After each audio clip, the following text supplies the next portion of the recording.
I'm pleased to be joined today by Dr. Alexey Tolchinsky.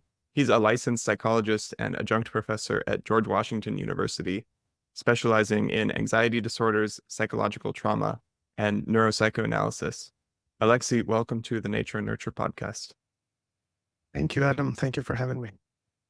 You and I are both interested in this bridging of classical psychoanalytical ideas with modern neuroscience, evolutionary theory, and computational cognitive science, this shared interest in neuropsychoanalysis.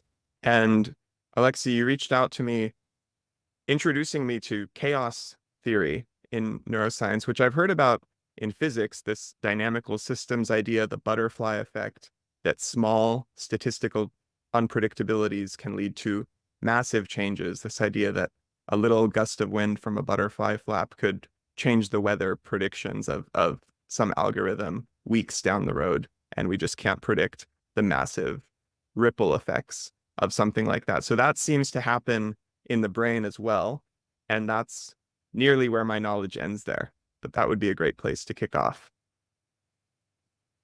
Sure. I wanted to make a small, maybe clarification that I can't say that I'm a specialist in neuropsychoanalysis. Mark Solms certainly is the founder, but we're a broad field and we have many different streams: philosophy, research, clinicians, and I continue to study it for maybe about 10 years now. And I continue to learn from Mark Solms and others any single time I watch their lectures, but I'm deeply invested in this field. But, Adam, in terms of chaos theory, would it be okay with you if I spend a couple of minutes talking about why it matters? Because I've Absolutely. done several presentations and I wrote this, dense peer-reviewed paper. I wrote summary text, but, the first question people ask still is, why should I care? Everybody's flooded with information and chaos theory seems exotic. It seems too complex. It certainly has been in, movies, and butterfly effect has been popularized. So it seems kind of, like an aesthetic exercise. To me, it matters, Adam, not because of abstract theoretical discussions, but because of clinical applications. I believe that the field that I'm in, mental health, is deeply biased toward order and against disorder. And it permeates everything in mental health, in clinical psychology and psychiatry, starting from the language we use, moving on to the theoretical models, diagnostic tools, evaluation procedures, methodology of how we work in psychotherapy are deeply deterministic.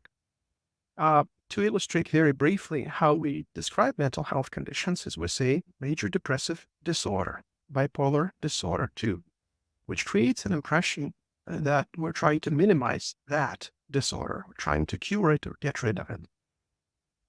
If you look at how clinicians talk, and you're a specialist in adolescence and puberty and developmental developments, but one of my colleagues, psychiatrists, have jokingly said that adolescence is a diagnosis. What he implied by that, again, it's a joke, of course, is that this turbulence, this chaoticity, this unpredictability is very hard. And that's also a little bit of a bias. When people describe something like borderline personality disorder, the metaphor that we use, which is literary, not scientific, is predictably unpredictable. The only thing you know about what the patient would do on Wednesday is you don't know anything about Wednesday. And we imply that it's a very, very difficult feature, that we try to stabilize things, we try to order things. So long story short, we pathologize disorder any which way we can. And in terms of diagnostic tools, again, really briefly, if you look at how DSM is constructed or ICD is constructed, or even psychoanalytic diagnostic procedures or neuropsychoanalytic ones, they are deeply deterministic. What that means is that you start from exactly the same case and you go through the process, you will arrive at exactly the same destination. That's the definition of determinism. You give the same 3 paragraphs of text to 10 psychiatrists for the latest DSM, and they will arrive in the same bucket. Let's say major depressive disorder, recurrent, moderate, without psychotic feature. That's how it's supposed to work. And people praise that, they call it reliability. But this method is devoid of contextuality, devoid of transience, devoid of emergence, which are 3 standard properties of nonlinear systems. But that's how we work. And it goes into psychotherapy as well. So what I'm offering, is for people to look at the data. Let's not just have opinions, but look at the data, examine carefully the brain mind from the micro level of, squid axons in animal research to macro level of human scalp EEG in health and pathology. And what we will see is that we have chaoticity all the way through from micro to macro. Moreover, chaos can be healthy and normal. This is not something that I have been taught, right? But I can show it in the data.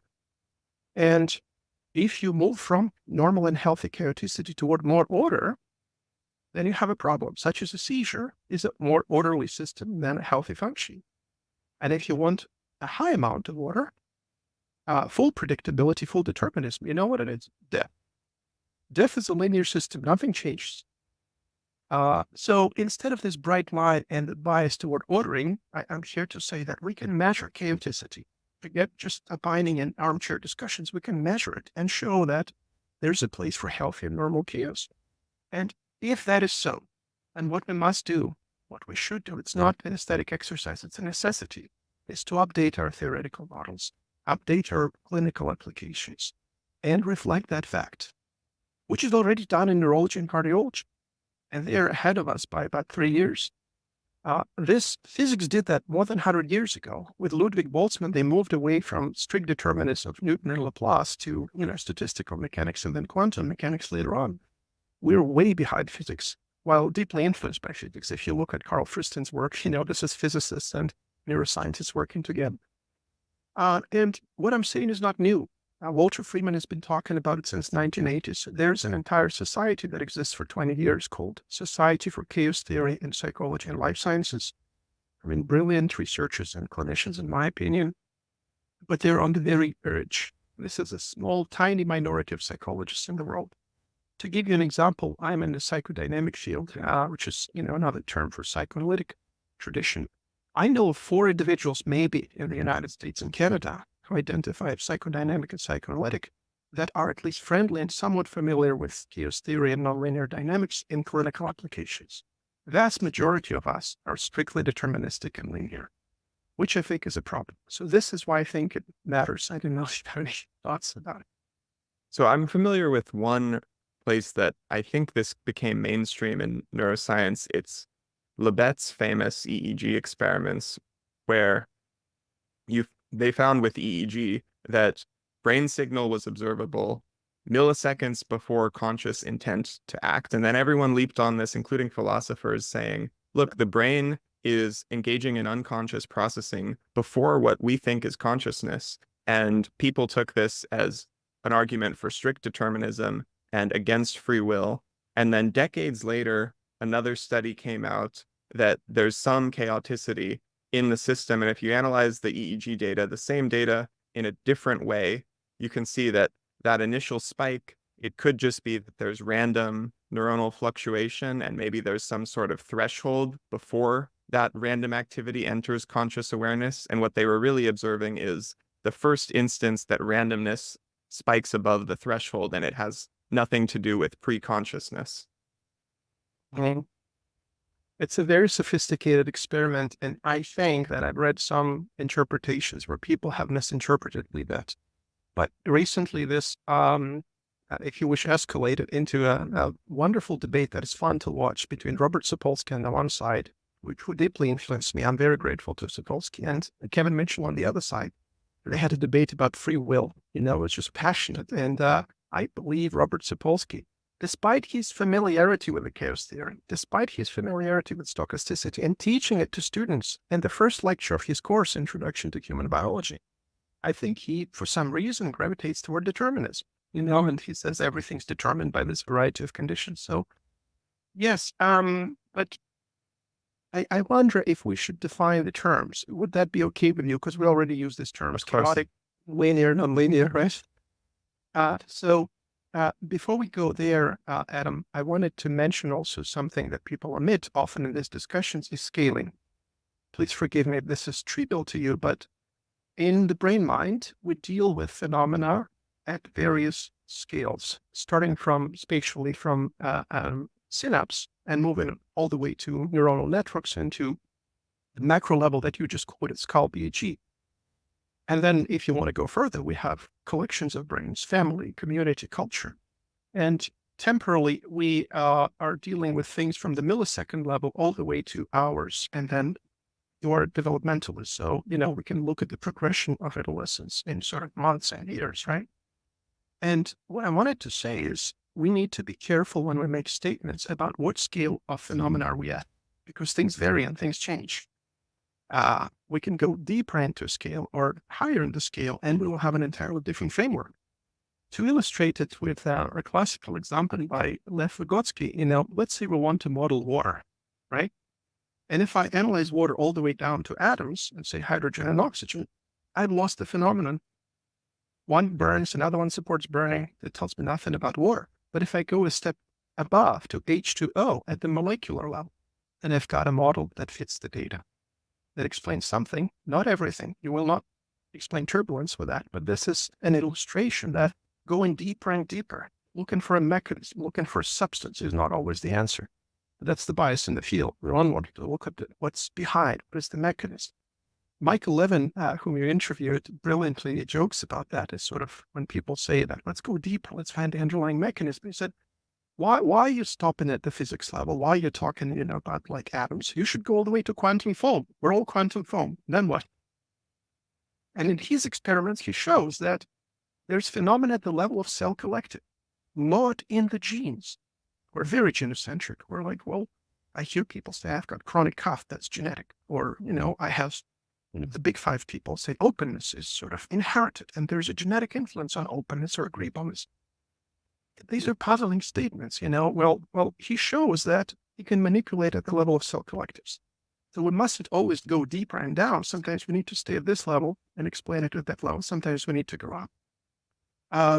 It's just an illustration of the importance of scaling. I say that because when people make statements such as life is minimization of entropy, they are missing this point where if you go one step down, you will see chaos, and you go one step up, you will see chaos, and life is all of the above at the same time. We need to say at which scale of the phenomenon you're talking about. Say at EEG level, we're chaotic. In language, we're deterministic. The second point I wanted to make, Adam, is just to illustrate this concept. And starting from the simplest thing possible, which is linear systems. These guys are 100% predictable long-term and short-term. Quickest example is a car moving with a fixed velocity on a straight line. I will know exactly where it will be an hour from now, and I can tell you exactly where it has been an hour before. And that would be a reduction in time, telling you what happened before.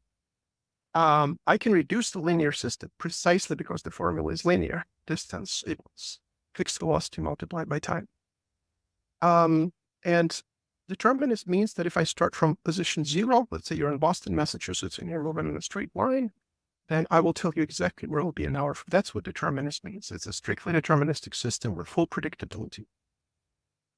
In some contrast to that, we have stochastic systems, stochastic or random systems that are full 100% unpredictable. If you do a coin toss, then nobody will know the value of the next coin toss. You can assemble the powerful computers, whatever AI you can, but you cannot, by definition, predict the value of the next coin toss. Biological example is mitochondria segregation and cell division, right? There is no equation. There is no formula. You can't know. And sort of in between these two, in terms of predictability, we have chaotic systems, which you've mentioned in the beginning, which have some short-term predictability, but no long-term predictability.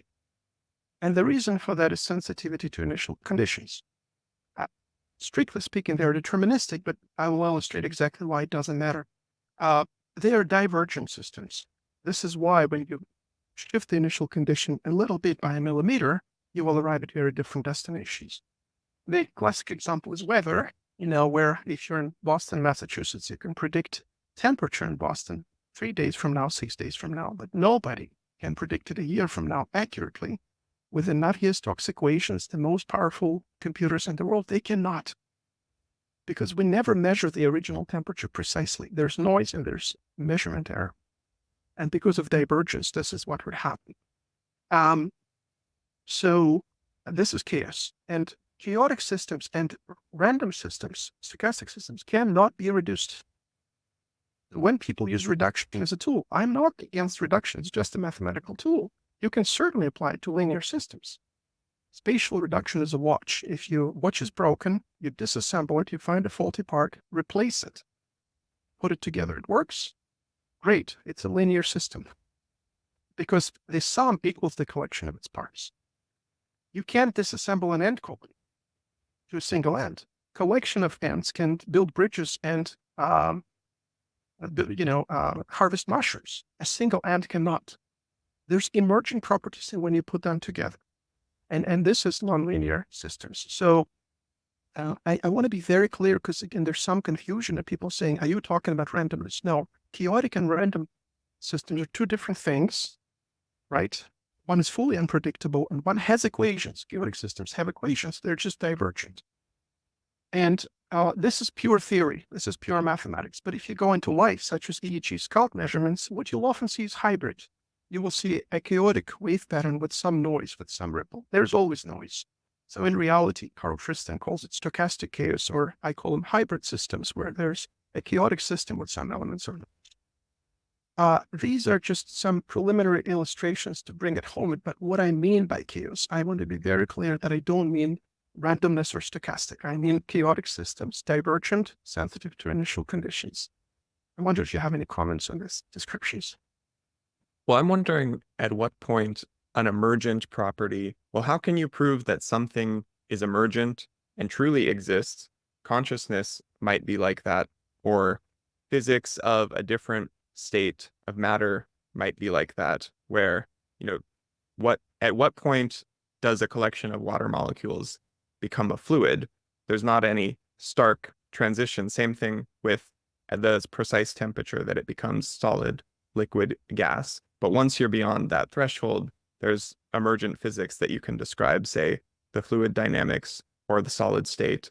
And then for consciousness and for these higher level variables like personality or mental health, one critique that I've heard from you is that personality measures, for example, they're just statistical aggregates of a lot of brain activity or behavior, but it's not a real construct.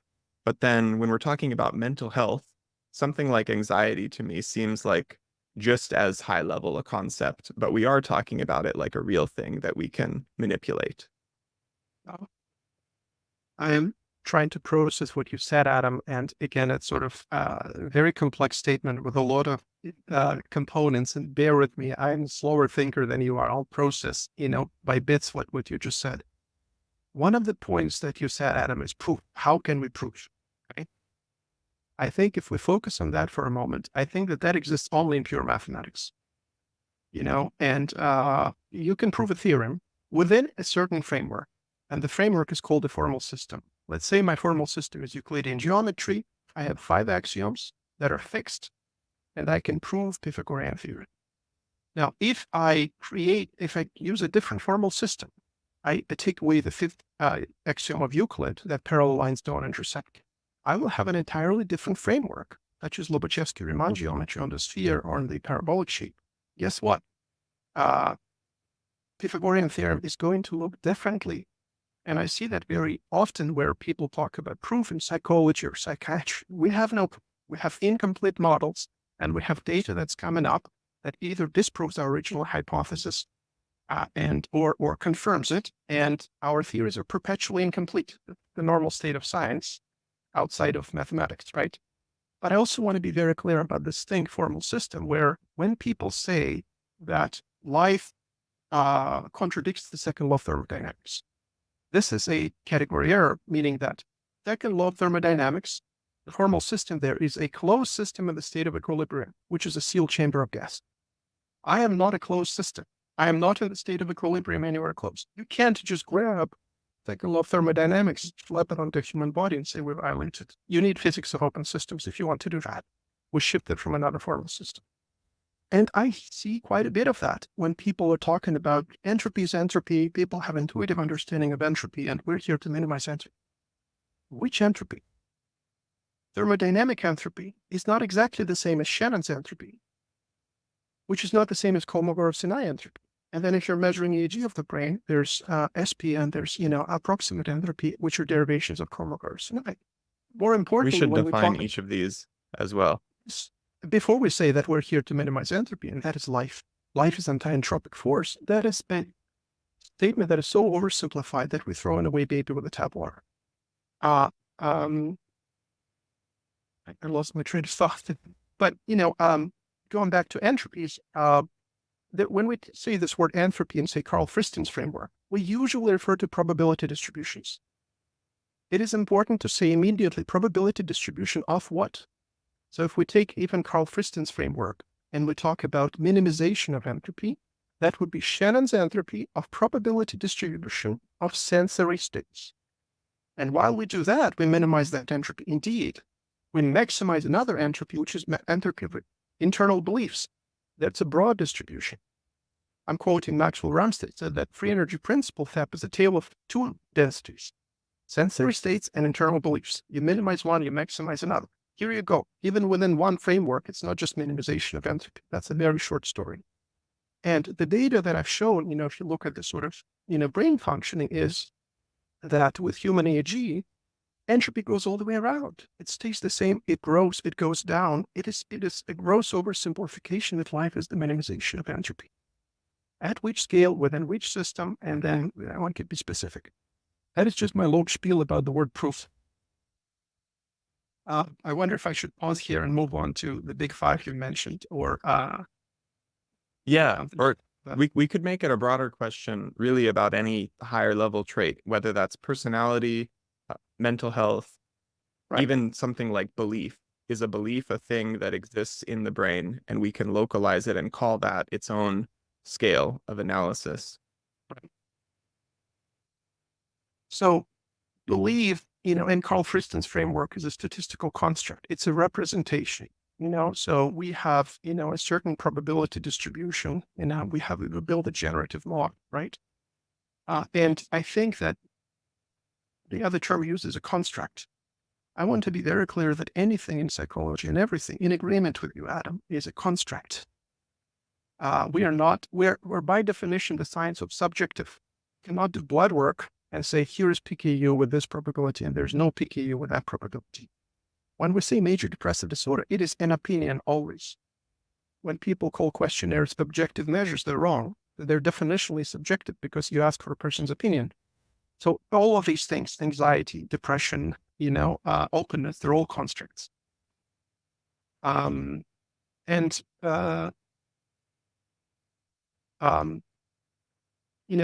you talk about sort of how can we prove that, emergent systems, and I'm not saying that this construct is more real or less real. This is, again, we're moving into the domain of philosophy. How do we define what is real and what is not real? If we stay closer to the data, which is where I like to be, on the ground, under the hood, deflationary, how Carl Friston is. This is the data that we collect. This is the models we built. Do the models fit the data? If I show you by measuring EEG that it's chaotic, right? Then why am I putting it into buckets? Why am I applying linear mathematics to a chaotic phenomenon? That is a problem. This is all I can do. But I will still have incomplete, even in mathematics, if you go to Gödel, we have an incompleteness theorem, and I think you proved that in arithmetics. So all models are incomplete, and yes, we deal with fuzzy things called constructs. Now, critique I mentioned was one of the wonderful researchers you interviewed about Big Five and openness, when he makes a statement like, let's say, conscientiousness goes down in adolescence. When people hear that, they interpret it. There's a thing called conscientiousness in the brain, right there, slightly to the left from anterior insula, conscientiousness. And it goes down in adolescence, like blood pressure, for example. But what he means, if you open that statement, is that when you average a large group of people, when you give them questionnaires, and he has 100-point questionnaire with subscales, right? And they give you answers, and then you statistically, interpret these answers, and do factor analysis of that. There's a subscale there called openness. And then you can plot it, and you see a dip in the chart, is what he means. But it doesn't mean that there's a genetically induced thing called conscientiousness, right here to the left from the anterior insula, that goes down in adolescence in this particular individual. Can't say that. So I'm quite entrenched in that field, and I'll tell you how I hear it and we can discuss whether there's a difference between these. So a lot of my research is on puberty. So another thing that we can say is that during puberty for males, like facial hair growth increases, and that's driven by testosterone. And then you could say, see, I don't even know the biochemistry of the molecule testosterone and what it's doing to the cells involved in the hair follicles and how it stimulates growth. But we could say facial hair is just this high level percept, and it's really an average of all of these tiny skin follicles. And yes, on average, you see growth, but we can't make a deterministic claim like that. And to me, I hear the claim of variables that are higher level in the brain as kind of similar to that. Like we can be a postmodernist about anything and say that any emergent property in our body is just a collective of cells and it's this top-down subjectivity. But I'm not wanting to caricaturize your argument, but what is it that's different about these psychological variables that doesn't allow that to apply? There may not be, I know. And again, to be very clear, I'm not a specialist on Big Five. I am a little bit outside of my area of expertise. I commented on what affected me was the level of certainty of people who presented. There is extreme level of certainty who are embedded in the Big Five, and researchers who are embedded in Big Five. They talk about that as a thing that is beyond doubt. And this is not so. It's just tomorrow. Like to turn it to your expertise, we could apply the same argument to anxiety, because I think it's quite well established, at least using these measures, that anxiety goes up during adolescence and particularly in females. Okay. Well, again, I would say again, let's define the construct of anxiety of what kind. If we go to Mark Solms, then there's two different kinds of anxiety in affective neuroscience field. There's a fear of loss anxiety, a vague threat of the fear of loss, uncertainty about the fear of loss, which is panic system that is sort of opioid mediated. And then there is a fear of death, a vague fear of death anxiety, which is fear system. And if we're talking science and we want to, get back on the ground from philosophy under the hood, Jaak Panksepp did experiments with rats. He did deep brain stimulation and he experimentally showed, he mapped out these systems. And when we say that statement that anxiety goes up or down in adolescents in males or females, which kind? I just want to bear with me, I'm a very left hemisphere person or leaning that way. I want to be specific about the statements we make. Perhaps they're talking about fear of death. Is that the kind of that was an interesting, maybe Freudian slip as well, because I don't know enough about the modern form that the left brain, right brain debate has taken. Yeah. But it seems like a lot of neuroscientists, they critique it as like this oversimplification that's kind of become artistic. Yeah. I allowed myself freedom to use a loose term. I am with you 300% on that. I think it is a gross oversimplification, and certainly languages in both hemispheres. And I really don't like when people build huge books and theories and just saying, this is the right hemisphere process. I disagree with that entirely. I meant it as a metaphor. I think one of your interviews said that nearly everything in science is a metaphor. And what I meant by that is it is hard for me to consider a conclusion when I don't know what formal system you operate in. When you say statements about anxiety going up or down, I want to define the concept and say which anxiety you're talking about. And, we can discuss why it's important, clinically and why it's important developmentally. But until I know that, it's hard for me to comment. That's all I mean by left hemisphere, is that I want to be specific on the ground under the hood. And not this panic system of Panksepp that you mentioned. That's not one of his 7 core affects, is it? Fear is familiar. It is one of the 7, yeah. It's a separation distress system, meaning that this is the attachment system. This is what we have in mammals, that because we have a longer developmental period, and mom leaving for good is life threat. But that's a specific system in Panksepp's framework, which is different from what if I die from, say, a predator. To bring it home, to quote Mark Solms, with a vague fear of death, I'm trying to remove myself from the threat from the predator. With the vague fear of loss, I'm trying to reunite.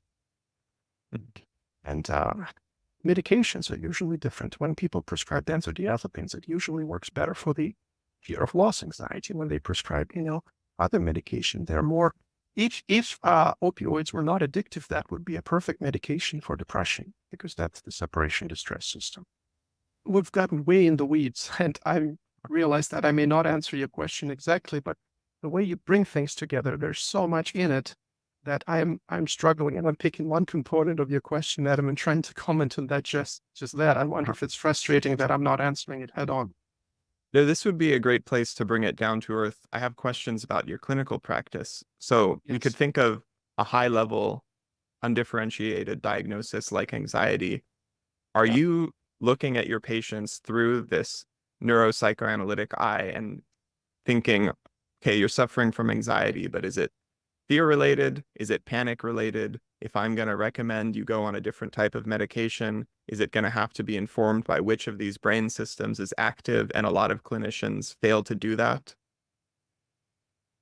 So I don't comment on medications. I'm a psychologist, not a psychiatrist. I don't have license or the right to comment on medications, but um, so I certainly am influenced by this framework of that Mark Solms integrating concepts theories, and I certainly differentiate what kind of anxiety, because I think we're not doing a good service by the patient if we keep it vague and clumped together. They are indeed different.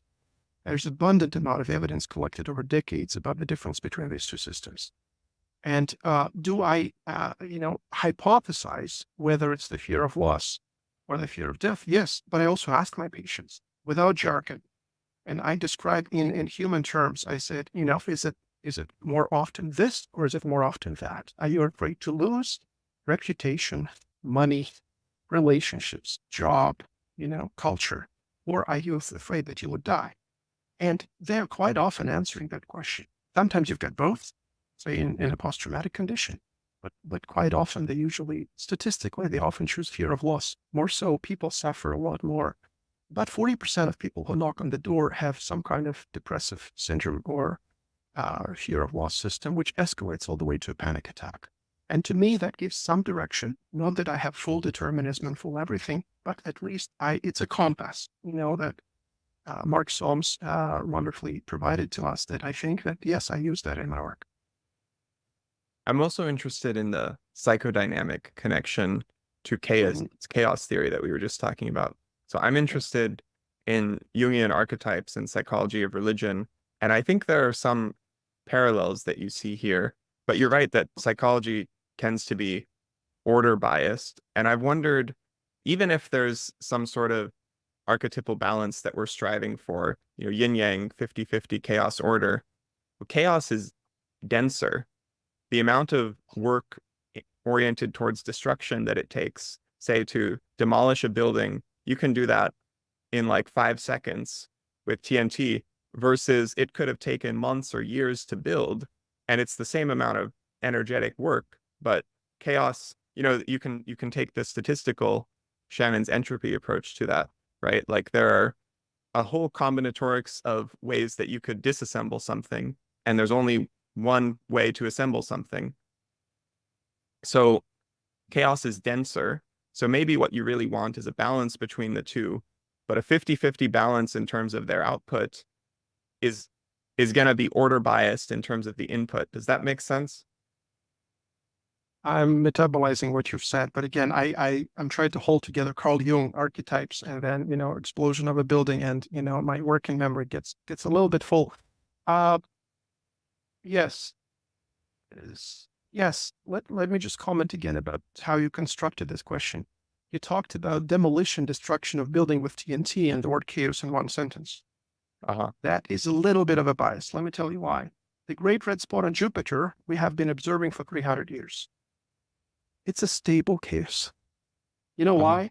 Because the boundary of it is a convergence system. It's a Markov blanket that keeps it from dissolving into the atmosphere. I'm talking to you right now. The EEG of this neocortex is in the gamma region. That's a chaotic wave pattern. I'm not destructing. There's no TNT. I'm not exploding. So, right, so this is, again, when we equate dissolution, disorder, decay with chaos, we're not right. Chaos can be stable.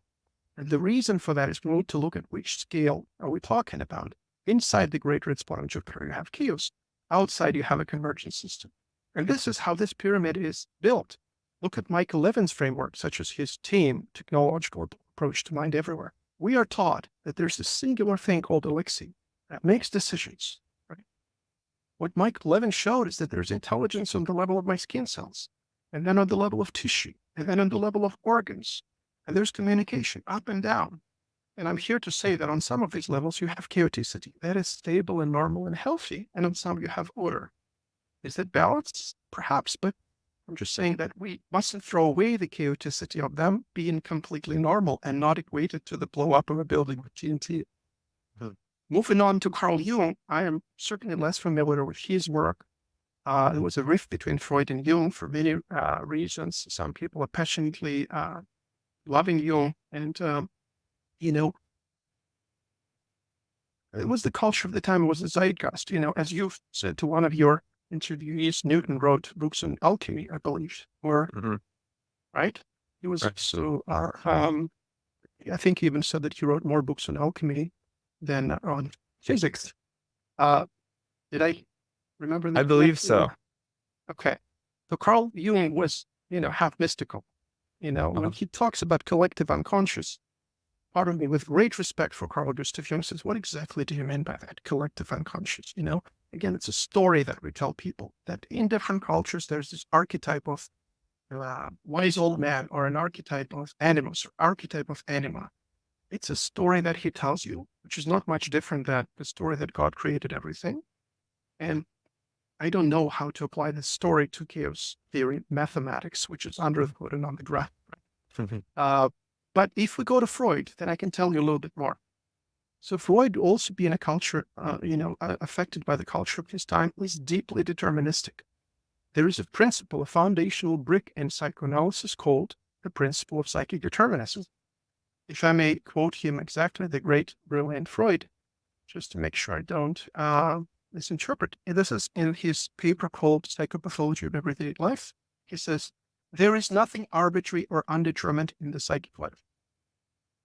Bring it home if you have a psychoanalytic session and the patient brings a dream and talk about the dream. I would say the patient shares a narrative. You saw an apple in the tree. You will not find a properly trained analyst who will be inclined to think that this is a random occurrence, that this is a chance-related event. Chaoticity is out. Randomness is out. There is no chance in psychoanalysis. Everything's determined. There's a reason for it somewhere deeply in the unconscious. And that influenced us a great deal, not just psychoanalysis and psychodynamic theory, but also psychiatry. A lot of psychiatrists in the US were psychoanalysts up until recently, right? Principle of psychic determinism. He's not at fault. This is his axiom, if you wish, a postulate in his grand theory. But what I'm here to say is, if we consider to let go of this axiom, what would happen? Because it exists only in psychoanalysis. Economics, physics, biology, all other sciences have randomness. We don't. We're strictly deterministic by Freud's imperative, right? In classical Freudian psychoanalysis, and certainly there's other authors. But this is how people work. They believe there's a reason there somewhere unconscious about this apple, right? Or we can talk about parapraxis, Freudian slips, and other things. This influences how we actually do work in the session. This idea that things are determined, right? I wonder if that is a little bit related to the question you asked about you. And I'm wondering how it connects to the chaoticity in EEG. I mean, maybe, again, these are different levels of analysis. So what's chaotic and unpredictable at the level of brainwaves, once you're talking about actual mental representations, like an apple appearing in your dream, maybe it's not random. But I could imagine a more secular cognitive scientist arguing back. There's the memory consolidation theory of dreaming, and that the dream it's not entirely random, but it's like, what is the most cohesive, minimal entropy narrative that can string all of the things that you're aiming to consolidate together? And I think just from personal experience, there must be at least some truth in that, because I've remembered dreams. Like one time I was walking down the supermarket and saw this really weird new cookie. It was like strawberry banana flavored, and it was a pink cookie. And then that very night, that cookie appeared in my dream. And I don't think there could have been any meaning to that other than, here's something novel I encountered during the day, and it's part of this memory consolidation. And the rest of the narrative of that dream, I don't even remember what it was, but that might have had its own psychodynamic motive. So I think the two can be reconciled. They certainly can. And there's many, many aspects to what you're asking. But I am not saying that anything and everything in the dream is chaotic or chance-based. Not at all. There's some people who say that, but I'm not one of them. I certainly agree with you that we consolidate memories in the dream. Mark Solm says the same thing. What I'm inviting my colleagues to examine is the strict determinism, which means anything and everything in your dream, in your mentations, in your feelings is not chance. There is no chance in psychoanalysis. How about that? Nothing is stochastic. Stochasticity prohibited. If you bring it back to the language of physics and you take a Langevin equation, then the noise variable is chopped off. As an axiom, as a postulate, you cannot prove it or disprove it. You can believe in it as a story, but this is how he built a theory. He put it in the axiom, there's nothing right? Laplace said that if you give me a position and momentum of every particle, I can tell exactly where it has been and where it will be. Strict determinism, cold physics. You know, this is a physics of late 1800 before Ludwig Boltzmann. And this is the psychoanalysis based on this axiom. So when we talk about your dream and your cookie, first of all, what you experienced in the dream is very different from what you told me in words. The kind of messy, collection of images, tunes, thoughts, words in your dream when you experienced it.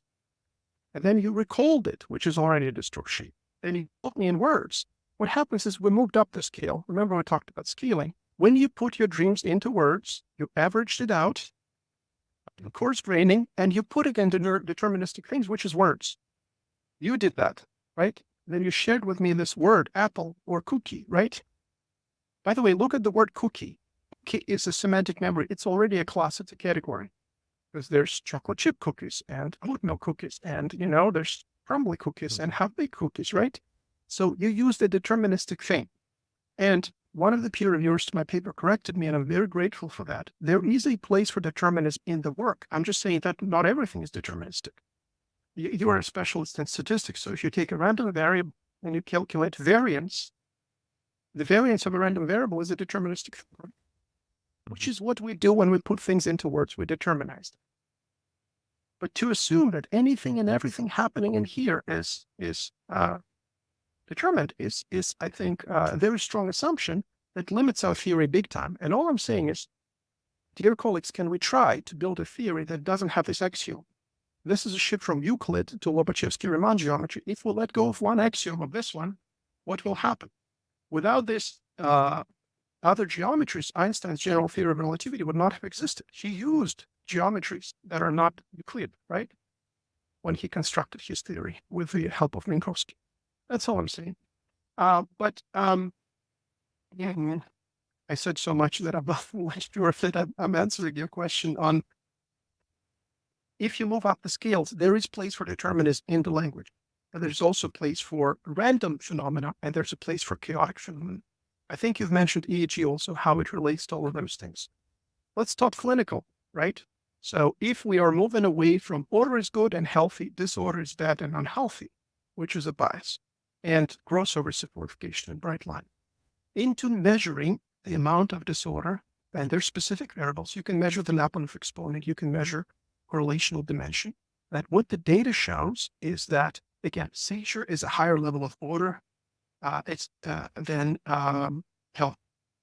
If you look at my phases of sleep, which Mark Solm cites in his book, Hidden Spring, deep sleep is a nearly orderly system. As the level of arousal increases, as I'm waking up, REM is a more chaotic system than deep sleep. And the moment, the act of opening my eyes increases entropy, just that alone. And then if I'm, awake and alert, my neocortex, which is averaged macro phenomenon of the EEG, is in the chaotic state. Meaning you can't predict, if you look at 10 seconds of my wave pattern, you can't predict the wave patterns, 3 minutes from now. Now, a little bit more. So if you look at people in a persistent vegetative state or minimally conscious state, there's a very sad cases where sometimes people make a decision to disconnect them from the, machine supplying, for a life. what they found out is the level of chaoticity in the AG is the predictor of recovery. The higher chaoticity means life, not the other way around. To balance the argument, I'm not saying it's a linear structure. More chaos is good. If you go too far, if you go into manic state, this is too much chaoticity, which is indeed a problematic state. That is dangerous. People can die. If you look at cocaine addiction, this is too much chaoticity. And the reason it's not a paradox is the function is not linear. I'm saying just enough chaos is good. Too little chaos and too much chaos could be problematic. So we can measure it. It's a continuous variable. Does that Can help? you explain more about what's chaotic about addiction or mania? Because I normally hear it framed as it's actually quite linear, and it's just that your pleasure circuitry is hijacked. It's like seeking system dominating everything else in pursuit of this one stimulus, and that could be linear. I want to be, again, careful. There's also phase transitions along the way where you could go, as I described, from a periodic system to chaotic. That's a phase transition. From chaotic to random, it's a phase transition. Just like water boiling is a phase transition. It becomes turbulent, which is chaotic. But what I mean, the hypothesis in my paper is not proven. It's a hypothesis based on accumulation of studies that I cited is as you increase generalized arousal, Adam, your level of chaoticity increases. And that's that. So, and you measure that with Kolmogorov and entropy or Lyapunov exponents, and complexity you measure with correlational dimension. So, if you have too much complexity, you can move away from a stable chaos into a more random stochastic component. The structure of the chaos collapses, and you become, you become noise, you become sort of stochastic component, So, that's the general trend if you look at that. And by the way, the Planck's equation is the same thing when you look at the energy of the photon. The formula there is that as you increase energy, there's a higher amount of entropy. So does that help that, the higher generalized arousal in the brain, the higher the chaoticity, and then you get into the mode where there's too much noise. And so if you move from a regular state to a manic state, your level of generalized arousal increases. If you move from a regular state to cocaine state, your level of generalized arousal is higher. And sometimes it's too high. Is that Yeah, that's helpful. I'm thinking again about what you said about language, how it's this sort of forced constraining of mental representations that are really more abstract, especially if you're talking about affects or images, and that there's a whole range of personality and how, say, verbal or imagistic someone's thinking tends to be, like withstanding the limitations of personality psychology that we already talked about. And I'm thinking of what you reflected to me, that my thinking in this podcast is quite chaotic. I'm trying to connect Jung to dynamite to entropy, and it's kind of scattered. And what you're excellent at is creating this linear, data-driven logic of thought, and I'm trying to grasp together different patterns. And I imagine your psychotherapy goes more similar to that. The patient might have some creative inkling of what they want to get at, but they have to hit it from so many indirect forms and in images, and it might not come out cohesive in language. And even if it does, so much is going to be filtered out that you risk losing the meaning in the message they're trying to tell you. How do you manage that? Adam, just to comment that I certainly don't see the way you pose questions as bad or worse and somehow. I see it as creative, right? I think this was me leaning into the chaos is not necessarily bad, but I am acknowledging I think my style here is more chaotic. Well, which is, I think, again, a good thing. And the reason you need both forces is when you write something, when you write not fiction, for example, there's brainstorming mode, which is a bit more chaotic. You just step into the unknown and you formulate things. And then you edit. The edit is more putting order and put determinism, right? So the way you ask questions is wonderful and creative, and I admire that, because I think it takes us to the territory that is perhaps uncharted, unexplored. It is very fun and interesting to talk about that. The reason I am just being a little more boring than your question is because my working memory, Adam, is constrained. When I think about what you said, I have 7 chunks of information. I'm not taking notes. I'm not listening to what you asked, slowly.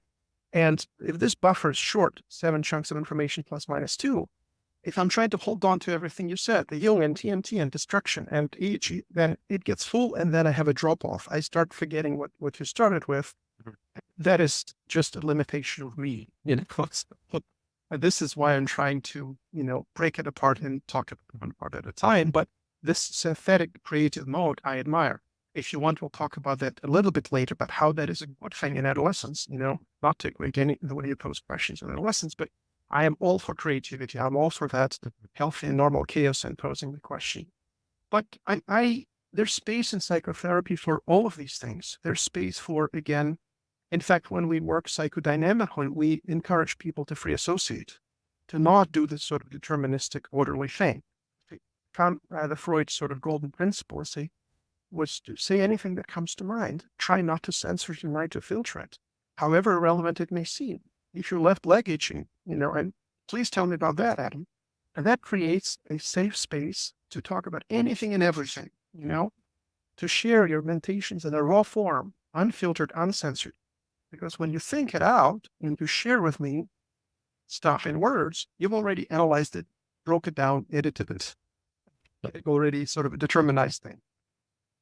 Now, I'm wondering, from the therapist's perspective, you could have 2 opposite problems. One is the working memory constraint that you just mentioned. The patient is free associating things that seemingly are unrelated, and you're trying to keep track of them. And maybe they're doing that for quite some time before you jump in to speak, and you want to make sure you didn't lose anything. And then the other extreme would be overfitting. You're taking in what might actually be irrelevant details. I mean, maybe if you're beginning with the axiom that there is no accident here, that anything carries potential meaningful information, then it's more a measure of, is the therapist smart enough to find the meaning behind it? But you could imagine some sort of overfitting where they try to project a story, stringing together pieces. It's the narrative fallacy that you sent the paper on. Yeah. Very interesting, the question that you posed. But, just before we move into that territory, I wanted to say that there is guiding principles in psychotherapy. I'm not just kind of driven by chaos theory. When we talk about clinical engagement, what everything starts with, Adam, on the first few sessions is, why are we together?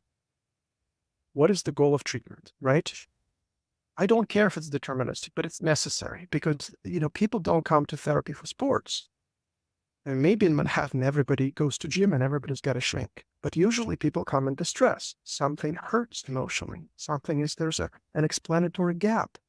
And this is why psychodynamic theory, where it fits better when there's an explanatory gap. Say a patient says, I've got this feeling that haunts me, but I don't know what it is, and it's sort of detached from the context. Or they say, I'm doing this thing, and I understand perfectly I shouldn't be doing it, but I'm doing it anyway. This is suggesting that there's unconscious processes, which is, procedural memories and other things. So my job in the first few sessions is to hypothesize and to think together with the patient, do we have the same understanding of what we're here to work on? Which is not always going to happen. Somebody will refer to an endocrinologist. Somebody will refer to a CBT colleague who will do either sleep hygiene or something like, or exposure work on OCD. But if we're a good fit, then I will say, this is how I see what you're brought to the table. This is how I understand what is hurting. What do you think about that? And if we arrive at this common understanding of the problem, which is a big component of what we call therapeutic alignment, then we have a direction of the work. This is where we're going, right? So what hurt, why it hurts, and what to do so that it stops hurting emotionally. Seems like I just parameterized it and determinized it, but this is necessary. Otherwise, we're just we can do, psychoanalysis, 5 times a week on the couch, but just not exactly sure where we're going. There's a direction. And everything that we do is guided by that. So, for example, in the scenario that you brought up, if the patient overwhelms me, which happens, sometimes there's a half-hour monologue without pauses and in minute details, threats coming at me, and I'm not actually interrupting, trying to hold on to every bit. I'm standing there like a wave breaker and bulk of the wave is going over my head, But what I might say is what we call a process intervention, is to say, I've noticed that you're describing these things in very fast pace with minute details. What do you feel right now? What drives this style of your communicating to me? So, right? Because they're deeply invested in the content. They must tell me that, my grandma was sick and then I was changing tires and I went to Costco. And when I went to Costco, there was a discount of 30% and it goes on for half an hour. So you can't hold all of that. And then you say, but you're talking fast. What's going on? And they realize this is a moment of insight. There's pressure in them. There's a certain mental state that they're experiencing right now in the session with me, right? What kind of pressure? And they realize that it's probably an anxiety state that, what if I lose time? We must be productive in the session. We need to take the most out of it. Or what if I lose? What if you misunderstand me? I must tell you about Costco discount, because if I don't, you'll not understand. That's anxiety, right? This is the fear of loss anxiety, right? You see, we're going away from the Costco discounts to the mental process, to the emotional process in the room. And if it is indeed so that in our direction, we realize that the panic system is dysregulated and the fear of loss is a big deal, we're like, look, we're talking about Costco, we're bumping into fear of loss. We're talking about your job, we're bumping into fear of loss. We're talking about your wife, we're bumping into fear of loss. Do you see that it's a pattern? Do you see that, it happens everywhere, me and you, right? You're worried about the loss of time in the session, right? It's a dominant theme. And this is sort of what maybe does that answer your question here? Yeah, that's very helpful. And I'm again interested in the divergence between Freud's psychoanalysis and the analytic psychology that later comes out of Jung. I know this isn't an area of expertise, but you brought up the question earlier, like what does collective unconscious means, and could it be made scientific, or is it just one of his mystical ideas similar to Newton's alchemy?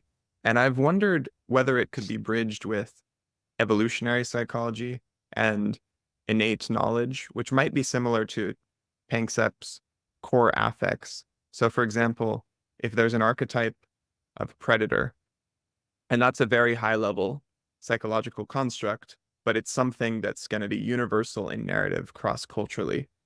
There's always predators, and predators could take on the form of a wild animal or some sort of beast in fantasy that one is aiming to slay, or it could be the form of your malicious uncle trying to steal the throne. Like that's another trope that you see in narrative. So then one more scientific operationalization of that would be predator is the set of features across stimuli that activate the fear or panic system. So, and there's good experimental research on this. For example, this innate fear of snakes, and even if it's not innate knowledge itself, this learning propensity that we see across animal studies. I'm wondering, is there room for that, of taking whatever perceptual features in this more objective neuroscientific way, and then stringing that together in some sort of higher level way, calling that an archetype? And an archetype then would be something like these emergent high level clusters of features that we can represent in the brain, and that there may be some evolutionary psychology behind, and that's why you see cross-cultural universals. Yeah. Very interesting question you posed. I may have a twofold answer that may not fully satisfy what you're asking, but I hope it leads us to some good place. We're sort of free associating together, like in psychoanalytic session. We're dreaming together, like one of the Italian analysts, Thoreau, would say. Well, first thing, I think that the issue you're saying, when you would bring Jungian archetype and then we go all the way to Panksepp system of scaling, Panksepp worked with words. There's no verbal exchange. He did DBS into, brain, and he showed in behavior. And there's some limitation. That framework, one of the papers we're working on is and discussed, the rats don't retch, they don't vomit. So it's very difficult to study disgust in rats. So even in that low level stuff, you have limitations of this framework. Now we're talking about Carl Gustav Jung. He talked about humans and human archetype and language-based archetypes. I think the appropriate level of scale for the discussion is culture. I don't think working into this, subcortical structures in my brain is appropriate level to talk about Jungian archetype. You see, I moved up the scale spatially, right? Now, if we talk about culture, if I need to give credit to Jung, I struggle with these ideas if they're mystical. And some people do interpret it this way, that there's actually a field out there, collective unconscious. And I pull out of this field this archetype that influences me. And that's the wise old man or animus or anima. That's mysticism that is not close to me. And if that is what is meant, I'm not, it's not useful. But in culture, we have myths, we have cultural memes, right? And that is, I think, the closest we can talk about collective archetypes, where people use the myths and the culture without realizing that they do. For example, there is a cultural meme / a myth of a debt to sacrifice. I'm taking a little bit of risk here because I don't know if some of your audience is strongly identified in any kind of religious tradition. But so Nietzsche is one of the most hated philosophers in Christendom for saying that we are in debt to Jesus for his sacrifice from birth. The baby's born, right? Baby didn't do anything. Baby's innocent, but he's already a sinner because there's original sin by Adam. The baby owes it to Jesus who sacrificed our life. It's a myth, but you can see how prevalent it is in cultures. So, I grew up in the Soviet Union, and that particular myth is very powerful. You often hear from parents in culture reasons, sort of like, I gave you life, I put clothes on your back, I gave you an education, therefore you owe me this, this, and that. I'm presenting sacrifice to you and you owe it to them. You see, is that an archetype? I don't know. I would call it a cultural meme, right? And Russia gravitates toward guilt. Russian moms and grandmas are grandmasters of guilt. And so it's also some Catholic moms and Jewish moms. There's a sandwich shop close to where I live. It's called Call Your Mom. But in China, it's more shame. We're saving face, So these themes that exist in the culture, and when Richard Dawkins calls them memes, this is the cultural analog of the gene. They're stable. They go from generation to generation, and they spread across a huge area, and they're stable, right? So does that sort of help? Yeah, I like the connection to Dawkins' mimetic evolution, and one other definition could be that a meme becomes an archetype. That's like the upper limit. It's sort of this asymptote, kind of like runaway feedback loops in sexual selection, where, once something starts being selected for, that trait will become more and more common, unless, for example, the peacock's tail, well, there's selection for it, and the bigger and brighter it is, the better, but also there's trade-offs. It costs energy to grow, and it's going to make you more visible to predators and hinder mobility. So there starts to be a net negative for fitness, and there's going to be some equilibrium between those two. Now I'm wondering, any meme can pop up that could be anything, and most of them are short-lived and die, but they can undergo random selection, or it's not random, but people are actively modifying them. Like, I'm going to craft this joke so that it's as funny as possible so that it propagates. And then the question is there some underlying, almost mathematical structure in the same way, well, that we can make mathematical proofs? And this is where I turn into kind of a Platonist. So, we can draw geometric objects and we can perceive them, but there's never going to be a perfect circle out there in the real world. But we can say they're all approximating this mathematically perfect object that exists just out there in this world of forms, and we can make them progressively closer.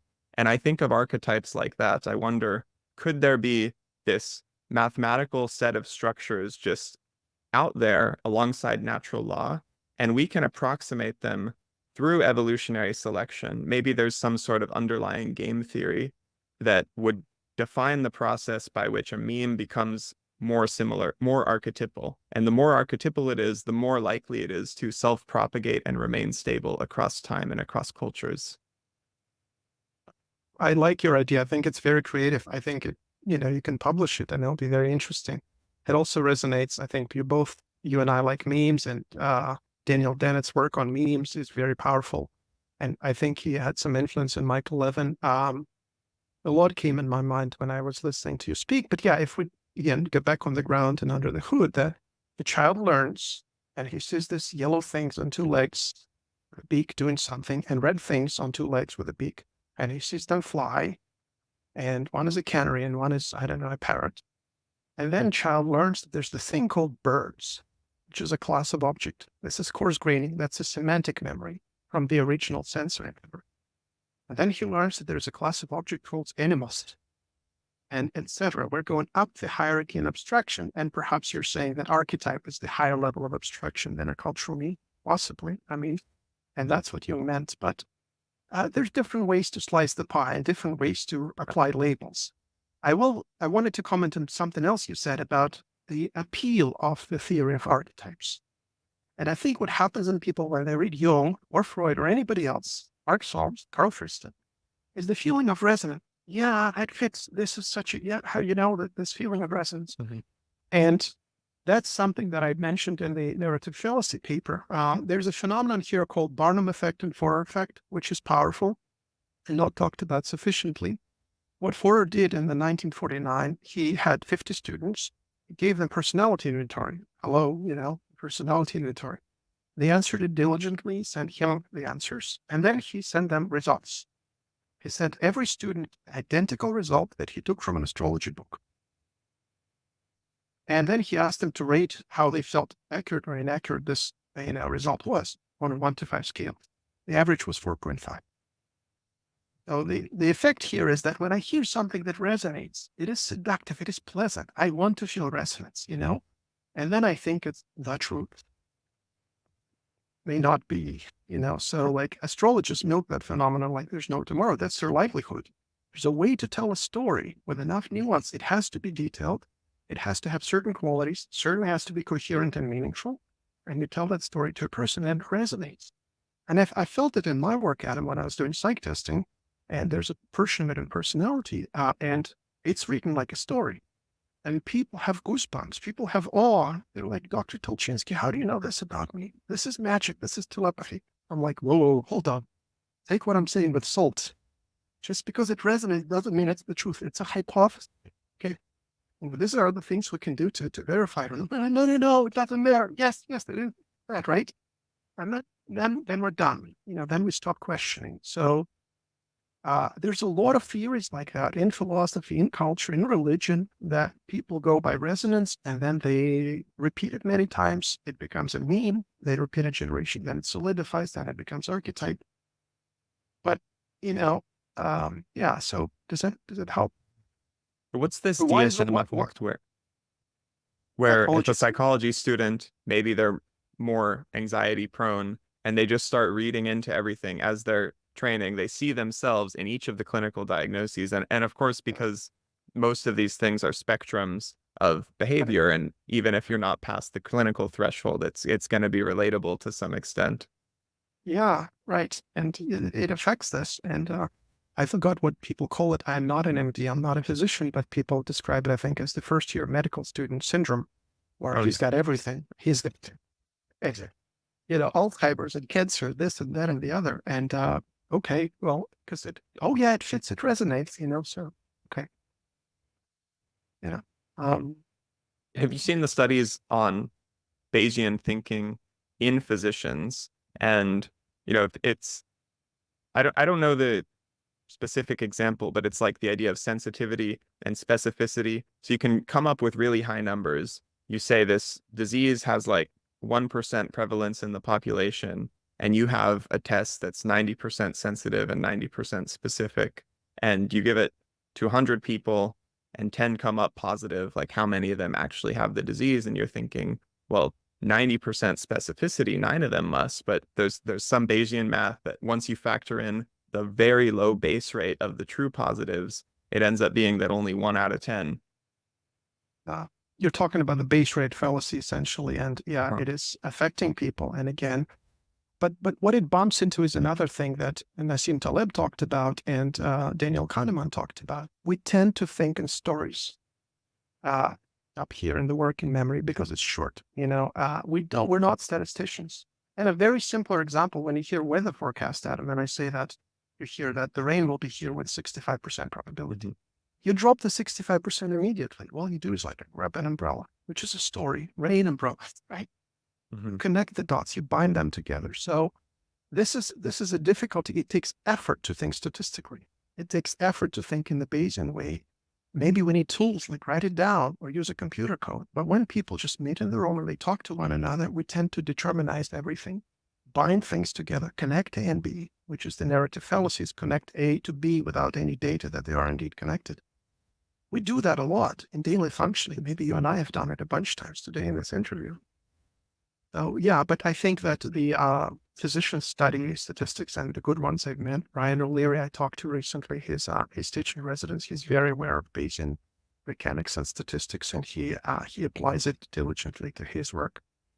Yeah, I had a few comments about what you said earlier about adolescent, and would you like to talk about that in a bit, or because I'm mindful of time and we'll probably run out soon. I'm thinking we could have two remaining big categories. We could go deeper into adolescence, and then I had more personal questions about your clinical practice and your research. I'm happy to go either order for those two. Well, I'm mindful of your interest, and so I wanted to maybe spend a little time on adolescence, and because I think you posed a very, very interesting question to Carl Friston, and his answer, as it always happens to Friston, the way Carl Friston talks, it's compressed. I have to watch it 3 times, slow down, and then and it takes many coats of paint for me to understand Carl Friston. And I'm glad that there's Thomas Parr and Giovanni Pizzolo in his workshop, so to speak, and Lance DaCosta. And when I read the book on active inference, I faster level of data acquisition. So what I think you asked him, and what Carl Friston said is, precision is a learning rate, right? So what we observe in adolescence is higher rate of explore behavior versus exploit, lower inhibition, lower consequence evaluation, higher information gain, and faster updating of internal beliefs from the ones they've had before. This is very roughly just in a few strokes, just what I think Carl said. And if you take that idea briefly, and you go back to sort of us mammals or vertebrates, you look at the, bird leaving the nest, right? What does it mean to leave the nest? Nest is a spatially constrained environment where you're being fed, right? Things are much more predictable in the nest, and then you leave the nest, and it's the wide world. And you must, if you're an eagle, hunt, and you learn how to hunt and fly and survive, right? So there's a lot more unpredictability as you leave the nest, and you must learn very quickly. That's the adolescence, leaving the nest, right? So if we try to kind of describe the same thing, and maybe it's just language, but what Friston said there, higher rate of learning, higher rate of updating internal beliefs. In dynamical system, it would be higher complexity. This is not a bad thing. This is a necessary thing. So when people pathologize the kind of chaoticity, this is a chaoticity in the service of updating my internal beliefs so I can adapt and survive in the complex world, right? And so if you measure that with, tools of dynamical systems like correlational dimension, dependent exponents, Kolmogorov and entropy, on the scale of development, not in milliseconds, not in hours, but in months and years, and you will find higher level of complexity in adolescence, higher level of chaoticity, if you wish. And perhaps we can even talk about a phase transition. So I mentioned earlier a completely different framework of, Francis Lee and neurobiology of fear in adolescence, where there's certain suppression of certain fears in adolescence. People are more bold. They're more, let me do this, let me do that. And you need that to ask a person out on a date with anxiety karaoke. To explore the world, you need to have some suppression of this sort of, fears. And Carl Friston talked about how, you maximize sort of value-based system, which is a reduction of probability to die, to fear, and then reproductive things, but also information gain. But when the fears are suppressed, you must maximize this epistemic foraging, collection of information, right? And which is a higher level of complexity. This is a higher level of chaoticity. I don't know if that helps anything in what I described. I'm thinking also about how psychosis prevalence usually begins skyrocketing in adolescence, and also some of the psychedelic drugs that predispose risk for psychosis. Both of those you could frame in terms of lots of information gain and complexity in a very short time. Adolescence is like just this relatively short time from a lifespan perspective, while there's increased neuroplasticity. And then the drugs are an even more extreme example of that induce short-term neuroplasticity and any of these different subjective experiences that could be very complex.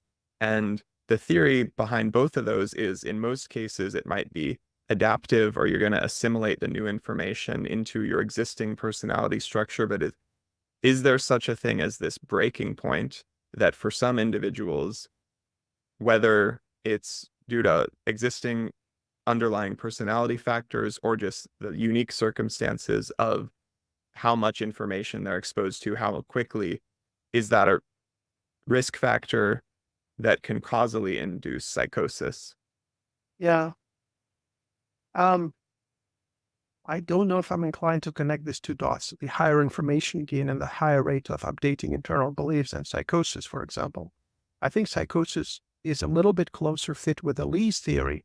And just to, I may be wrong about it, but if we look at the prevalence literature, usually the first episode of psychosis is early adulthood. So just a little bit after adolescence, 19, 20, thereabouts, not in 13, 14 is not the peak of that stuff. And why early adulthood is that regime of suppressed fears goes away. But they have been accumulating, they've been just suppressed. And then they come back with a vengeance. So you have a spike in anxiety, which is a spike in stress, spike in cortisol, right? That in some individuals with certain predispositions may evolve into psychosis or major depressive episode, panic attacks, or other things. We have a really high kind of spike in onset of psychopathology in young adulthood, just after adolescence, not in adolescence. You also brought drug use, which is yet another thing that is, once that is in the picture, then we have a much more complex phenomenon to study that, depending on the drug, you kind of, again, can have all sorts of effects, but with terms of information gain, I don't know. I think this higher rate of learning and higher information gain is healthy, adaptive, and this is what we need to be able to survive outside the nest. I don't know if that sort of is it a risk? Is it a challenging regime? Yes, right. But it's necessary for survival. Does that answer? Yeah, that discrepancy with early adulthood, I wonder if this is more of a sociocultural product, because if you look at the animal research on how the reward system is developing during adolescence, and also human research on how inhibitory control develops and improves in childhood and into adulthood, you would predict that maximal risk-taking would happen around age 15. But then if you think of the reality of a 15-year-old, well, they're not going to have their driver's license, they're not going to have access to drugs and alcohol. And then in a lot of cultures, at 18 or at 21, whatever the cutoff age is, somewhere in early adulthood, immediately you have way more freedom. And maybe you have those extra few years of brain development that would predispose you to risk slightly less. But then if you do the cost-benefit analysis of, a more impulsive brain in a very constrained environment versus a slightly less impulsive brain in an unconstrained environment, you'd see risk-taking still higher into early adulthood. But then I wonder if you gave 15-year-olds, really, it's this mad scientist experiment. Like, if anyone had the same level of societal access and freedom, at what point would you see the most reckless decision making? And I think based on that animal research and the cognitive human research I mentioned, you'd predict that you'd see those increases in risk-taking and maybe even in psychosis during mid-adolescence as opposed to early adulthood. I think that's definitely the case for like drug use and other forms of risk-taking and harm. But for psychosis uniquely, I could see the argument going either way. I could see it being connected to what I just said, or I could see there's something unique about psychosis that these higher order association networks, and those ones aren't maturing until the 20s. And that's when they're maturing in the 20s that they could go wrong and you get psychosis. Yeah. I like how you think. I think you're a beautiful thinker, Adam, and I say it sort of honestly. I admire how you think. I am a little careful here because there's developmental perspective in what you're saying, neurobiological perspective, psychopathological perspective. And if we just pick one of these clusters of things, psychopathology, then I will probably tell you that early childhood has a lot more to do with psychopathology than adolescence. attachment style is formed from, I think 6 to 18 months of life, the first 2 years of life, profound influence on entire life in terms of, mental health. For example, the disorganized attachment style has a lot to do with, with a lot of different kinds of psychopathology, not adolescence. When we talk psychosis, I think it's very important to, again, be specific, because an episode of psychosis is 10 times higher prevalence than schizophrenia.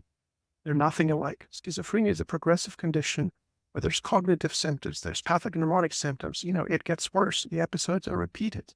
And in early adulthood or in adolescence, we simply don't know if it is schizophrenia. We can infer that it might be, but you need history. You need a longer history. You have an expert in that field, or in England, said, half jokingly, that the best time to diagnose schizophrenia is right after the patient's death. You have the entire history, so. And when people say psychosis, they imply, bipolar or, schizophrenia, but that's a big mistake, because line up 100 people on the street, 10 of them will have a psychotic episode in their lifetime, which does not mean schizophrenia. And what is psychosis if we go down to it? There's different definitions, but if you put me in a sensory deprivation tank, I'll hallucinate. Does it mean I'm schizophrenic? No, it doesn't.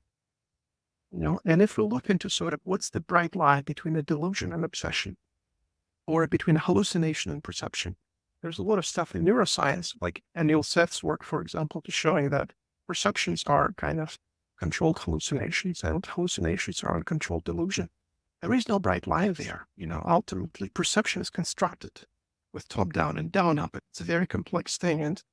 But if we're talking about clinically, then, there's certain kinds of experiences that cluster together when we start suspecting schizophrenia. And then we sort of, but we don't know. This is why they called early psychosis clinics, is when the first episode, when people call what they call prodromal schizophrenia, they start suspecting that there's something more going on than one isolated episode of psychosis, which in and of itself does not mean much. Does that kind of answer what you're saying? Right. Have you or others fleshed out a model of what these psychoanalytic concepts like early attachment or these repressed unconscious bad memories that you talked about, a lot of people stuff down and then they weigh on us and they come back with a vengeance later in life, like, whether it's in terms of active inference or Panksepp's affective neuroscience, and any of those connections we can draw upon to take something that I think a lot of psychologists and neuroscientists still look at and think that's too subjective, too speculative. How can we test it empirically? Yeah. Well, I wouldn't be the good person for that. I think if the person who did most of it and most impressive and most comprehensively is Mark Solms and his colleagues in neuropsychoanalysis, Karen Kaplan-Solms, Christine Alberini, Nikolai Xmacher, and others. But, it starts from a theory, which is very comprehensive. And I think, honestly, one of the best ones we have now, which is Mark's new project for scientific psychology, a revision of Freud's famous paper that, by many accounts, didn't work very well. Freud wrote a paper called Project for a Scientific Psychology. And Mark's version is an integration of Friston's framework with Mark's own thought and a sort of a revision of Freud's theory. That's a theoretical framework that is very abstract. And from that, Mark built clinical theories. He's also integrating Jaak Panksepp's affective neuroscience framework. And then he creates, perhaps we can call it contemporary ego psychology, contemporary revision of Freud's structural theory. He modified a few things. Freud had 2 drives, Mark has 7. And, so again, I think the Mark's revision of Freud's theory is a powerful tool. Not perfect. I have some revisions to offer, may or may not be considered, both in affective neuroscience framework. Like I'm advocating for inclusion of disgust as one of the primary systems, and a lot of people are against that, and shame and other things. And again, I'm advocating for the inclusion of nonlinear dynamical systems in Mark's framework. I can point specific parts of Mark's new project and his book Hidden Spring that I think would benefit from an update. He built, again, the powerful theory, I think one of the best ones we have, but I do think that there's critical omissions that can be further elaborated. So I may offer an elaboration of his theories based on dynamical systems framework. But the foundation is built by Mark Solms, and this is our working theory. And I use it in my practice. My colleagues do use it. We have clinical conferences. We discuss cases, but that is, Mark Solms' framework in neuropsychoanalytic traditions. As you know, Alexey, Mark has been a big influence on me as well. And historically, it makes sense to me that with the cognitive revolution in the 1950s, 60s onwards, that psychoanalytic ideas were jettisoned. But what I haven't really figured out is why in the last 3 decades or so, why affective neuroscience has remained still relatively fringe. I mean, there are those who are, especially animal researchers, who are really impacted with it, but it doesn't seem like they're taking the full leap of what can be generalized to humans. It seems like now there's more understandable hedging of, well, even if we have the same essential emotional systems, the way that humans elaborate emotion in language, like Lisa Feldman Barrett's constructed emotion theory, it seems like that take dominates. And once you're getting to, what we're talking about this whole conversation is unconscious emotions and drives of behavior, which is the core of psychoanalysis, and integrating that with modern neuroscience. And we know in modern neuroscience that a whole host of unconscious processes are at work, not only affective, but even just in terms of perception and priming, things like that. So to me, they seem all very connected, but that's still a relatively fringe perspective in modern neuroscience. Yeah. Well, I don't know if it is fringe. I mean, in my world, it's not. In the neuropsychoanalysis, it's the dominant theory, unlike Lisa Feldman Barrett. And I'm trying to be careful here, but in a neutral language, there's 3 camps, usually about emotion theorists. There is Jaak Panksepp, Mark Solms, which is basic emotions based on Panksepp's and colleagues, Jeffrey Bergdorf and others, DBS framework with rats, animal research-based experiments, very thorough, Then there's Paul Ekman, who is a student of Soban Tompkins, which is facial expressions, completely different framework. Ekman discussed as a primary emotion, shame as a primary emotion. In Panksepp, it's not. By the way, very difficult to study shame and disgust in rats. And then there's Lisa Feldman Barrett, who disagrees with everybody. Everybody's wrong. If you read her papers, I mean, this is just a left of criticism of Jaak Panksepp without thorough consideration of his data is staggering to me. And Mark Solms had a 2-part debate with Lisa Feldman Barrett, and I certainly hear Mark Solms' arguments clear, and I agree with him mostly. And I think Lisa Feldman Barrett, with respect, is not considering subcortical structures. A lot of her work is fMRI-based. MRI is a very cortical-biased instrument. Neurons in the cortex are firing 10 times faster. You need a Tesla 7-type MRI to look at the subcortical structures. I haven't seen that research in Lisa Feldman's Barrett framework. And she makes a lot of statements. Certainly there are constructed emotions, which Panksepp acknowledged. He has a 3-tier hierarchy, and the 3rd hierarchy is construction. This is where neocortex presses influence. But what he's saying is underneath, at the different level of scale, there's basic emotional reflexes and instincts, if you wish, that are inborn. The red pot, from birth, if you put a cat's hair in the cage, freezes from birth. It's an inborn fear. It's a phobic memory inborn, right? Now, in this debate between Mark Solms and Lisa Feldman Barrett, who are giants, why should I comment on that? Mark posed a question to Lisa about, do babies feel pain? Didn't provide an answer. They talked about the pain receptors and other things. But I think that this arguments that she said that everything's constructed, there is no innate type. It's on the border of absurd, and sort of, I think that if we get to the question of do babies have pain, and then I'm certainly with Jaak Panksepp, and I think that there's space for both theories, and I think the answer is integration of the two and not an argument. It's not constructed or not, it's at which level of the hierarchy underneath you have basic instincts. And so if you look at the fractal tree, like a lung is a fractal tree, or nearly fractal, scale invariant, or a neuron is a fractal tree, then there's a trunk and a couple of branches, and this is probably basic categories. But if you look at the 7th layer of arborization, you will have individual things that are like pride and awe and sort of and these higher level emotions that are constructed. But if she's saying there is no basic fear and born from birth, okay, it's an opinion.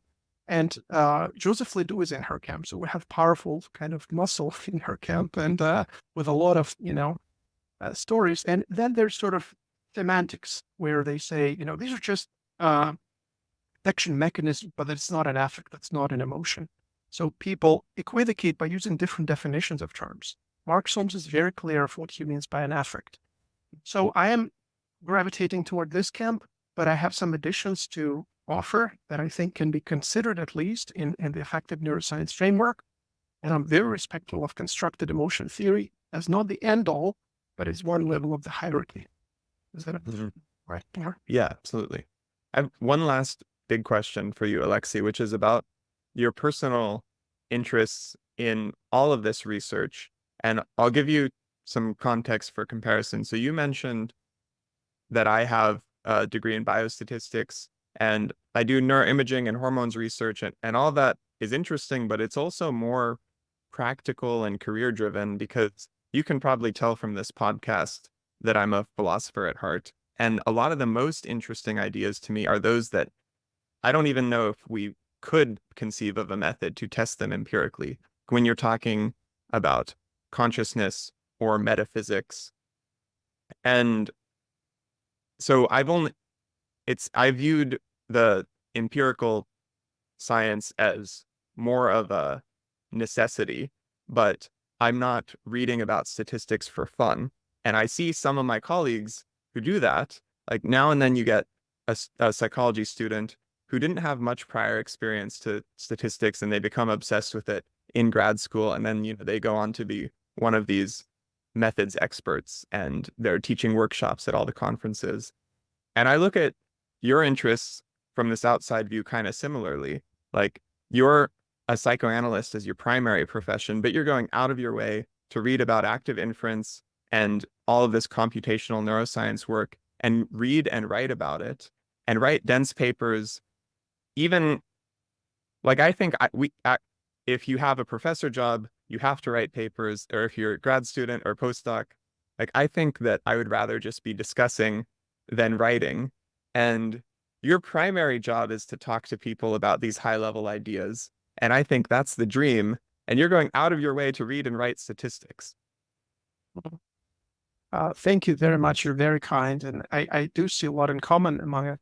I need to correct you a little bit. I'm not an analyst. Sorry for being a stickler. In the States, if you graduated from a psychoanalytic institute, you're allowed to call yourself an analyst. I'm not. I'm just a psychodynamic psychotherapist or clinician, but I'm not a full analyst. Mark Solms is, so this is a higher level of training. Well, maybe I'll answer your question from afar, but let me quote Douglas Watt, who's a neuropsychologist in Boston, and he made a powerful point. He said, we need to start education broadly and not to specialize narrowly too early too soon. I do think that, I had a bias against it. My first education was in physics, a long time ago, Moscow Institute of Physics and Technology. I looked down upon philosophy, and this is just like, just speculation. And I changed 180 from that. I had many pivots in my career. And I was studied physics, then I was an IT engineer, then I was a photographer, and then a psychologist. In psychology, I had many pivots where, I studied dynamic theories. And then on the third year of training, the late Professor Hensel introduced neuropsychoanalysis. It was a huge eye-opening for me. It started from Mark's book with Oliver Turnbull, The Brain in the Inner World. It was one of the pivots, which was very powerful for me. Suddenly, I saw connections between Freud's theory of the ego and the ventral medial prefrontal cortex, and now broader prefrontal cortex. Because before, there's ships in the night. Here's neurobiology, here's Freud, nothing in common. Mark integrates these things together, which is powerful. I had another pivot when I heard Sapolsky mention this book by James Clegg about chaos, and I read the book, and it changed me a great deal. I was unaware of it. I had a pivot when I read Nassim Taleb, Black Swan, and I continue to have it. Carl Friston influences me, Mike Levin influences me, but there's a danger in being eclectic and just throwing everything in and having a word salad of terms from different theories. I'm trying not to do that. I'm a slower thinker. I digest things. And I'm trying to try to understand. Very, very hard to understand Friston head on. He's on like abstraction level 50. So you need to build up to that. If I don't have the basics, if somebody has never taken a derivative understanding Christian, it's impossible. But I find it useful because, first of all, Mark Solms is integrating Carl Fristen's work. But I see something to add if you add nonlinear framework to his theory. So I agree with Sapolsky that multidisciplinary approach is a good thing. We need to do that. We must. And look at the brilliant work that Michael Levin is doing in collaboration with Chris Fields. Look, there's a physicist and a biologist. And by the way, Michael's background is computer science early on. And then Daniel Dennett there is philosophy. Look at, Mark Solms, who is a neuropsychologist and a psychoanalyst, collaborating with Carl Friston, who has been trained as a psychiatrist, but is also a mathematician and also is expert in physics. Beautiful things come out from that. And before we had silos, we had, I'm a psychoanalyst and that's it. Right? And if you don't understand me, then go study psychoanalysis. Okay. And now a lot of graduate programs that are psychodynamic are empty. This is one of the reasons why that is. And the faculty are retiring and we don't have new people coming in. But I think Mark Solms is the breath of fresh air. He brings life and he brings sort of contemporary psychodynamic theories. But it's also fun. It's fun to kind of, look at the same thing you have been studying from another perspective. And certainly statistics is useful. Philosophy is extremely useful. I'm enjoying this course by John Vervaeke, a cognitive scientist from University of Toronto, Awakening from the Meaning Crisis. Absolutely beautiful, and forget active inference, forget chaos theory. He talks about Christianity from the standpoint of Greek philosophers. He talks about, eros, philo, and agape. And it's gorgeous, and I've never heard that interpretation of Christianity devoid of mysticism. And I certainly see it useful for clinical practice. If you level scale, culture, and the neurobiology. But, when the patient walks in the door, they've got all of that. Do they have neurobiology? Yes. Do they have developmental factors? Yes. Do they have early childhood? Yes. Do they have culture? Yes. All of that is coming in the room to talk to you, right? So, I don't know if that answered your question. Yeah, absolutely. I love the interdisciplinary focus that you have, Alexey, and the passion that shines through as a lifelong learner. Thank you so much. Thank you for your time. This was wonderful. I appreciate it, Adam. Thank you. I enjoyed talking to you.